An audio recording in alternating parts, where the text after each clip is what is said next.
রাতে অনেক মাছ পেয়েছি আর দেখাবো কি কি মাছ আছে। এই যে বেলে মাছ আছে, ট্যাংরা আছে আর পাকাল আছে, সব জ্যান্ত মাছ। এই মাছগুলি এখন ধরে ধরে রাখা হচ্ছে, সকালবেলায় বাজারে নিয়ে যাব। আজকে রাতে গেছিলাম মাছ ধরতে গঙ্গায়। সকালে বাজারে কি কি মাছ আসবে সেই মাছের ভিডিওটা দেখাবো। এই যে প্রথমে দেখাচ্ছি, এগুলো হচ্ছে রিঠে মাছ, গঙ্গা রিঠে।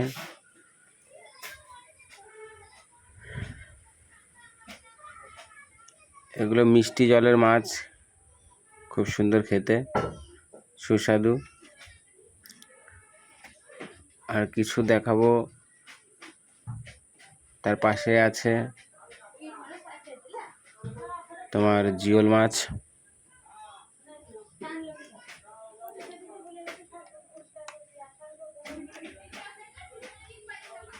বড় বড় নদীর জিওল মাছ এসছে, দেখাবো। এই দেখুন, তার সঙ্গে আছে পাকাল মাছ, তোরা।